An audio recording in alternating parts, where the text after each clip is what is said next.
Make good choices. Part 3. The following statistics remind us of how making good choices can be vital to the stability of every person, every team, and every organization. The following statistics should also remind us of the devastating consequences of bad choices.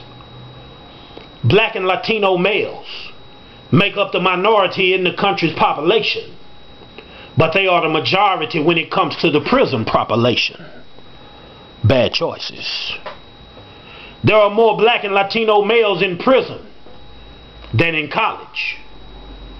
Bad choices.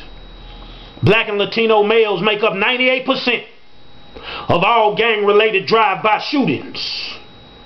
73% of all Latino males between the ages of 15 to 32 are currently on probation or parole. Bad choices. 80% of all high school dropouts are black and Latino. Bad choices. And those who do graduate, 30% graduate reading on a 6th grade level. Terrible choices. Every year, 2 million teenagers, about 1 in 4, acquire a sexually transmitted disease. Hasty choices. Physicians note that 40% of all new AIDS cases in the United States occur among teenagers and youth between the ages of 11 and 17. Scary choices. Teenage pregnancy is up by 65% since 1974. Bad choices. Pleasant Grove in Dallas, Texas has the highest rate of new HIV/AIDS cases than any other district in the city. Horrible choices. And the leading cause of death among black and Latino females between the ages of 13 to 25 is HIV/AIDS. HIV/AIDS, by the year of 2020, will be the leading cause of death among youth between the ages of, listen to this, 12 to 18. Here are a couple of things to remember. Every person on earth has one thing in common: the power to choose. Every successful person has one thing in common: right choices.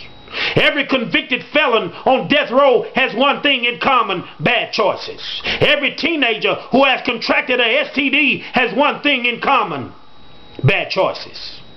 As teenagers, young adults, students, and future leaders, you have to realize that you should always set the standards when it comes to good grades, good choices, good behavior, and overall leadership. What choices are you making? If you choose to regulate and disrespect your coaches, your playing time and your dreams will be dashed up on the rocks. Bad choices. If you choose to disrespect your parents and your teachers, your time here on earth could be cut short. Horrible choices. If you choose today to skip class, smoke weed, tomorrow you will pay the price of addiction and a failed education. Stupid choices.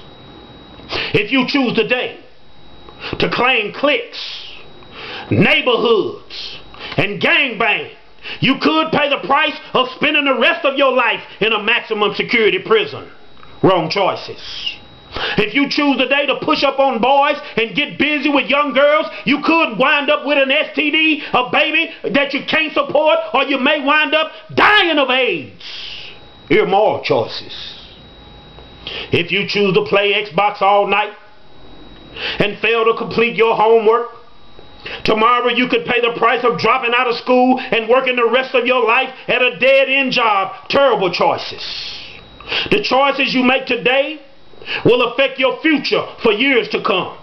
The choices you make today will determine your future career and your status in life, and the choices you make today will determine the condition in which you and your children and your children's children will live. What kind of choices are you making?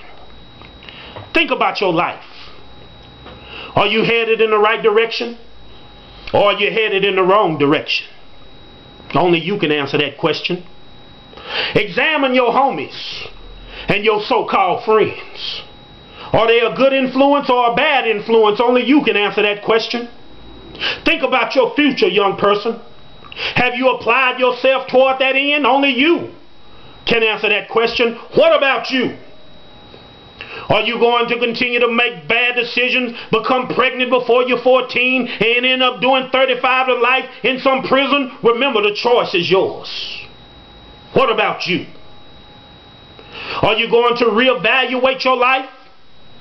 Pull your pants up? Do your homework? Pay attention in class and one day go to college? Remember, the choice is yours. What about you? Do you want to roll so bad that you're willing to stand on the corner, freelance and sell crack, violate your parole and wind up on a dead-end street with your face blown off? It's your choice. Or is it going to be you that's going to be the next doctor? Is it going to be you that's going to be the next lawyer? Is it going to be you that's going to be the next accountant? Is it going to be you that's going to be the next sports star? Or is it you that's going to be the next president? If you apply yourself to positive choices, you will receive positive results. But remember this, whether you win or lose, whether if you live or die, it's not mama's choice. It's not daddy's choice. It's not his choice or her choice. It's not God's choice. It's your choice. What kind of choices are you making today? Here are a couple of things to remember as we close. Can't nobody stop a determined man or a woman. Don't give up, young people. You can always get whatever you put in. Do what's right. If you put right in, you get right out. If you put positive in, you get positive out. If you put blessings in, you get blessings out. If you put filth in, you get filth out. If you put stupidity in, you put stupidity out. If you put bad choices in, you get bad consequences. Playtime is over. It's time to get serious. You're not a baby anymore. Mama shouldn't have to tell you to clean your room. You should do it anyway. Mama shouldn't have to wake you up and get you ready for school. You should be up when she says get up. She shouldn't have to tell you to clean your room. She shouldn't have to tell you not to drink the last drop of milk so your little baby brother or your little sister won't get any cereal in the morning. Be responsible and make good choices. And with God on your side, nobody can stop you. Don't give up. And remember this, make good choices.